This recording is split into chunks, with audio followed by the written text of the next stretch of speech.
Hello, and welcome back to my YouTube channel. My name is Guddeful, and if you are new here, this is my series Adventure Planes.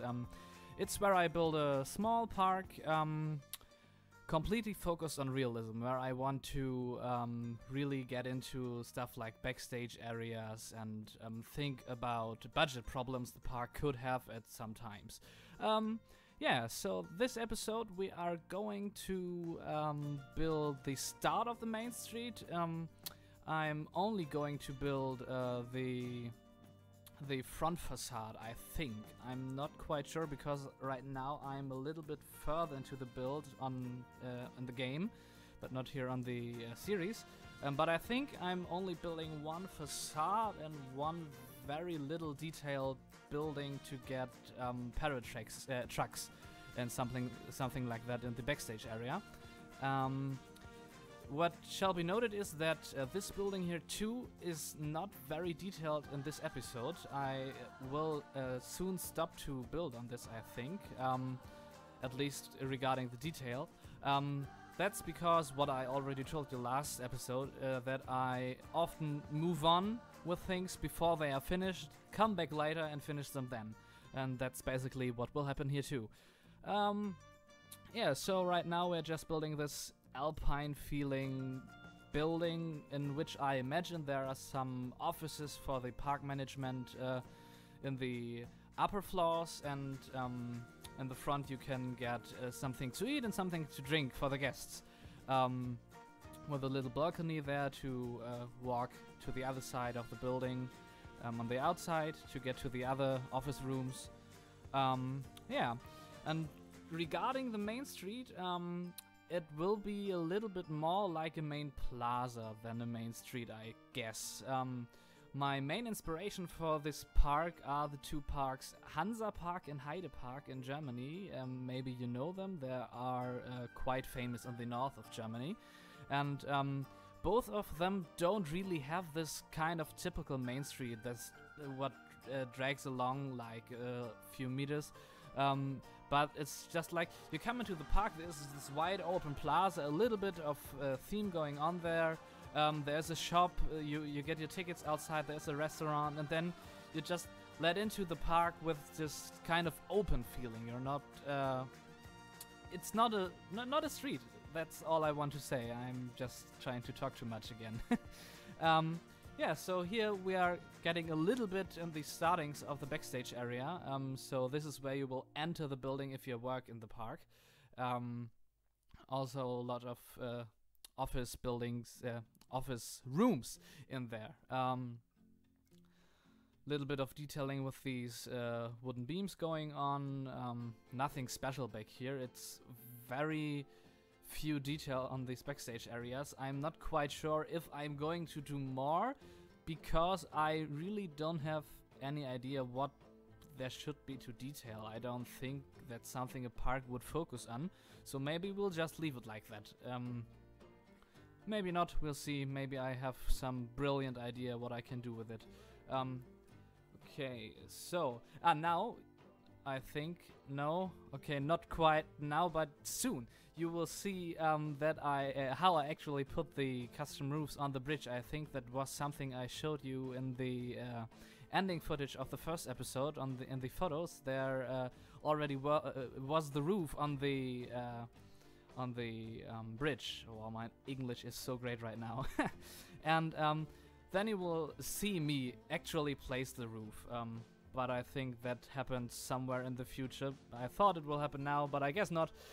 Right now we are starting to build this building, which allows the parade trucks, not tracks, god damn it, that are going to drive around the park, and I'm planning to build some of those and put them in the park, in the backstage area where they are parking, until they're getting into the park to have their little drive around. And this is where they would come out. So they would start in this little roundabout you saw there in the backstage area right in front of the offices, and then would come out of this gate inside this building, start on the main plaza, and make a nice round around the park.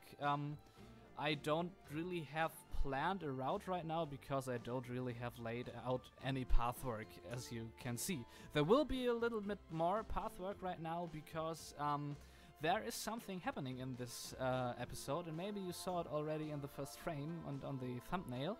We will be adding our first coaster to the park, and this one will be GCI Woodie, but about that we will talk a little bit more when we really get into it. Okay, now here you can see me struggled a little bit how I want to, I wanted to build a gate to get into the backstage area with the cars where the employees can park, for example. Yeah, here we are at the place where I meant with the roof. Nothing too spectacular. Regarding the gate to get in the backstage area with the cars, I think I will just build a custom gate. And now you can see me struggling to figure out what I want to build in the gap between these two. I don't think we will get to that building, which will fill the gap in this episode, but I already have something in there. It will be quite a little cozy shop thingy without actually any function. But in the story of the park, it's like a little gift shop that is there since the beginning. So now we are getting in the coaster, and here we have already this very characteristic first drop for the GCI Woodies. What makes them are those curvy layouts with very high speed. They are not very. For example, if you take Colossus, the Woodie that's standing in Heide Park, one of my inspirations. I think it's an Intamin Woodie, I'm not quite sure. There you have these very high straight drops and very high hills you're going over all the time. And that's not what's happening with these GCI Woodies. They are more curvy and a little bit more close to the ground. What does not mean they're not high or fast, but they keep the speed very long, and with the friction in this game it's actually quite hard to get it very realistic, but it works quite fine, and in the end I'm very happy with how this one turned out. It is my first GCI wooden coaster and Planet Coaster, so I think I'm very happy with it. This one has a little terrain interaction, and we'll go under the station where we will have a little themed cave, more or less themed, with a photo station where when you drive through, your photo will be taken, and then you can buy it in front of the coaster, probably on the other side of the pathways. I'm not quite sure where to put it. I kinda messed up with some placements anyways with this wooden coaster. You will see me at first struggle with this last curve here before we get into the brake run, because the banking is extremely awful. I'm later correcting this. I will redo it, and then this will be better. But what I completely forgot is, where do I put my transfer track? And I really have no idea where I'm going to do that, or if I'm going to do that, because right now, under this overbanked curve, or not really overbanked curve, but it is shaped like one, but not banked like one, there could be or should be the transfer track, but how do I get it in there? I don't know. I don't know if I want to get it in there. I think that would look quite stupid. Maybe I will fiddle a little bit with this off-screen or even on-screen, we'll see. And if I can't find a way to make it fit, I will do it. But if I can't, I'll probably leave it like that, because like the layout, I don't want the slow section with a brake run on the end to be too long, because I also could just make the brake run longer. So I put the transfer track before this not overbanked curve. I don't know how to call it. But first, I think that would look ugly, and second, the problem is that then you have a very long time where you go very slow in the end, and I don't like that. And that's kind of a little problem for me myself, because the rating system in Planet Coaster is already a little bit off. because realistic coasters are never really rated that good. And what I noticed is the longer your brake run and your driveway in the end of the coaster, the worse is your excitement rating getting, because what I think the rating system does is takes all the excitement from all of the coaster and just makes oh dang it, I don't know the English word right now, just takes the number in the middle, oh that's so smart, and takes that to simulate the rating, but in the reality I don't think if you would ride this really crazy coaster, but it has like 1 minute and a half in the end where you would go slow, I don't think you would say, oh, that was a bad coaster. Maybe you would say, oh, that was a little bit long in the end, but overall it would be an exciting coaster, and here that's not the case. So that's why I want to avoid to lengthen the brake run in the end, but we'll see. Maybe I'll have to do it, or maybe I'll just try to keep the transfer check in mind for later coasters and just leave it with that. So now we're getting into a little bit ground shrubbery and rock work, or if you will call it rock work. We're placing some rocks. And now we will do the fencing for the coaster area. It's a little wall with a little fence on the top.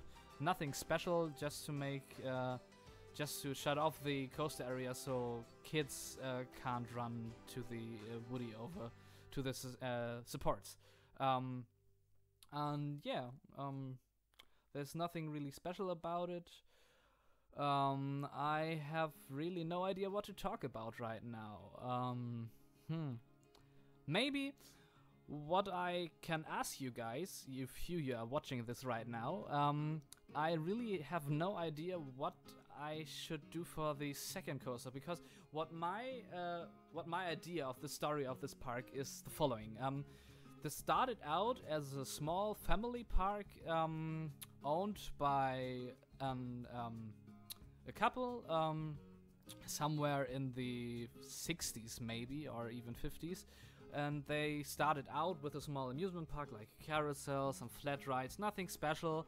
And with the first really big addition to the park was this Woodie. This is kind of like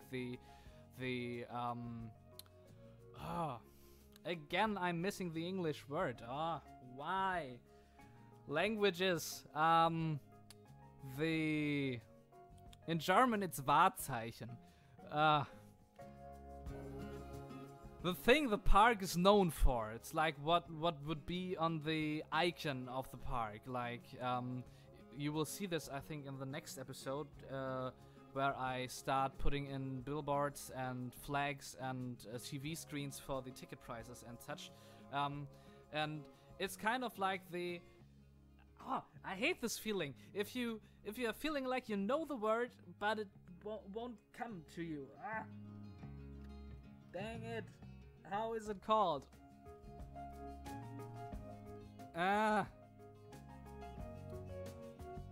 Anyways, let's not just think about it. I'm getting crazy. Well, this Woodie is what the park is known for. It was the first real big addition to the park, and that's what got a lot of customers and a lot of visitors, a lot of people who wanted to visit this park. And that's why I took the placing like it is right now. It's actually directly behind the fence that cuts off the parking lot from the park. So if you're coming by car or go over the bridge, the first really big thing that you see next to the entrance is this Woodie just rising up behind the fence. And you can see the trains going down, but all the action that is happening, so the drop, the first drop, is all leaning towards the park itself. So you just can see when the coaster is going down, and the exciting stuff is happening inside. And that's the whole idea about the park. And over time it grew. Perhaps the owners, someone died in the story, and the park was sold to another company or another owner who took over, and so on. And somewhere in the story, probably the 70s, there should be added a second coaster, quite close to the entrance, not as close as this one, obviously, but I think in the other direction away from the main plaza. But I'm not quite sure what I want to do. Probably I thought about an arrow looping, but I don't like the trains because there's always standing American Arrow on it, and if my coaster isn't named American Arrow, I can't stand it if it's written on the coaster, even if it's completely not important. But anyways, oh, we're right at the end. That's funny. I didn't realize. Are we? Yes, we are. Huh, that went fast. Okay, so I guess I'll tell you a little bit more of the story and a little bit more stuff I wanted to talk about. Dang, that went quick. And yeah, thanks for watching, guys. Here are the last few looks of the coaster, and I hope I'll see you in the next one. Yeah, okay, bye-bye.